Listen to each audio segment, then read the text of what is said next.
Thank you. Welcome back, everybody, to the Nikki Clarke Show. It's the fall season, and we are back with some great conversations that matter.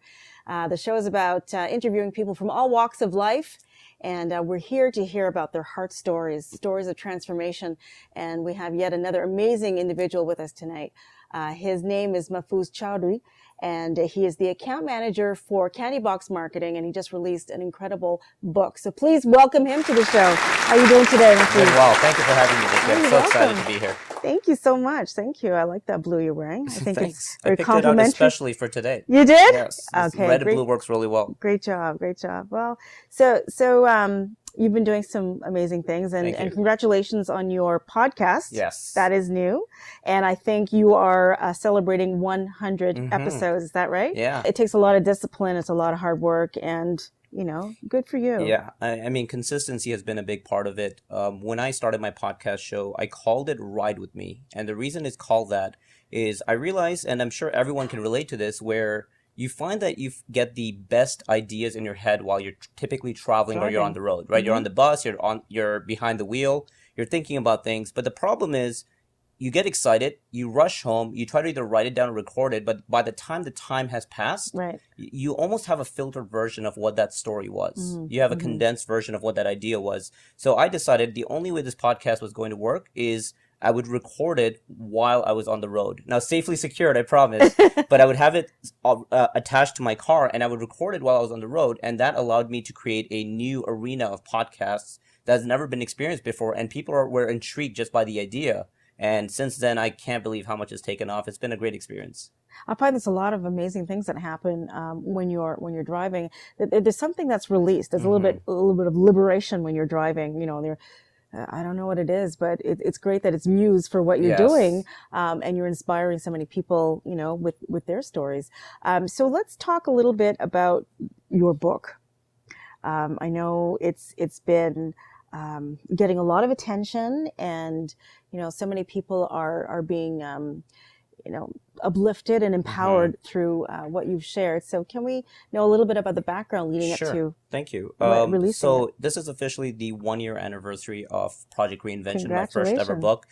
Being a marketer for so long, it's almost weird being called an author now. Like it's still taking some getting used to, but it was such a fun journey, Nikki. What I decided to do one day was actually give my raw story in the most natural and pure form. And what that means is I literally, as any other millennial in the world would do, I pulled out my phone, I had my Facebook timeline open, and I actually took out every status updates that mattered in my story. So when I went through heartbreak, I wrote something about it. When I got kicked out of school, I wrote something about it. So I actually took those out, where every chapter in my book would begin with the status update.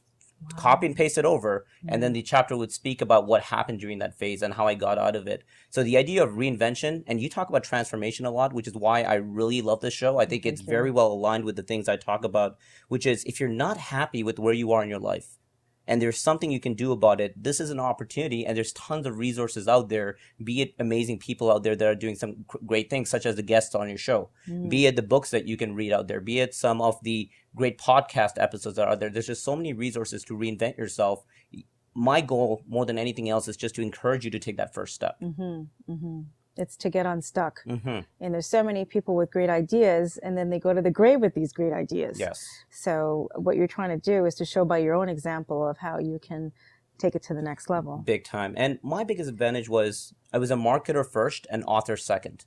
And what that means is by the time I released my book, I already had a good grasp in understanding how to bring that out, utilizing digital marketing and social media. So what I decided to do is use that talent as a way to communicate better with the people that need it. Use targeting to find the people that would be into personal development, as opposed to just assume that this is something everyone wants to learn about. So it was a big learning curve. But one of my favorite things about authors, which is why whenever someone says they're an author, I get really excited to get to know them, is I love the sense of community in the author space. Everyone's so inviting. They would teach me everything every step of the way, and I would try to return the favor by opening up my arms and saying, if you need marketing help, I'm there for you. Fantastic. And we have a number of authers here. Yeah. Already started shaking some hands. Love your resources. Follow them on the Instagram. Yeah, it's been fun. Absolutely. Now, you mentioned millennials, and they have their own unique needs. Can you describe what they are in terms of what they need, in terms of, resource sharing or reading books? What makes them different? Yeah, I think a big thing is to keep in mind that they need information fast and in the most convenient way possible. You have a question right now, you're going to pull out your phone and you're going to do a quick Google search and you're going to find the answers. If you're not finding it, the person that was giving them that resource has failed in order to communicate with them and give them that resource in the most convenient way possible. I'm very intrigued by the millennials because I spend a lot of time. I'm a millennial myself. And what I love the idea is, how do we package our information in a way in order to get that out for them? This show is a great example of it, right? I watched this show. I saw episode 1, and directly underneath in that same page, I started seeing the remaining episodes. So I started clicking through and gathering tons of information. Podcast is the same idea, is by sharing through verbal format and then sending it to their Spotify account, where while they're on the road, they can listen to it. Fast and convenient is a big piece of it, but also being able to relate with them, saying, I understand that the industry has changed, your lifestyles have changed, and if you don't have the empathy and you have too big of an ego to relate with them, you're just going to miss the opportunity to connect with them. You're going to miss the boat.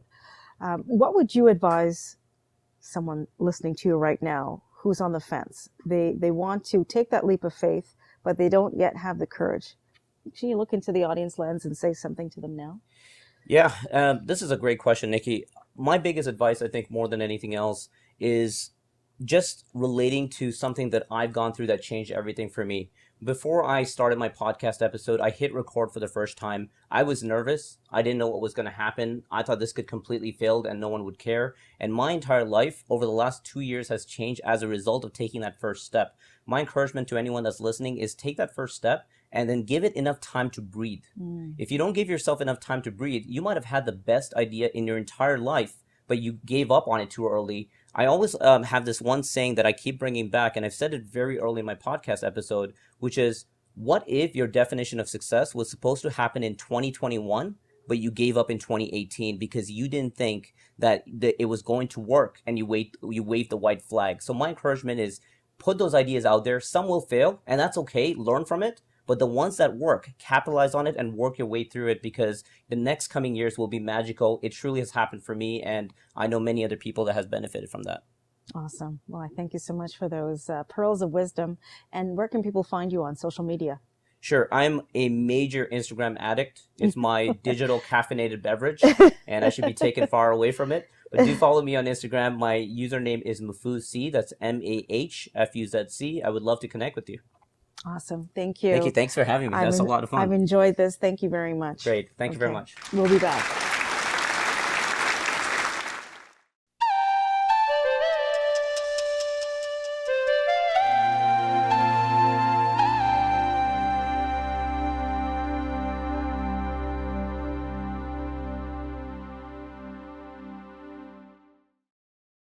The Nikki Clarke Show, transforming lives one story at a time. If you would like to be a guest or become a part of our live studio audience, or even to become a sponsor, just go to www.NikkiClarkeNetwork.com.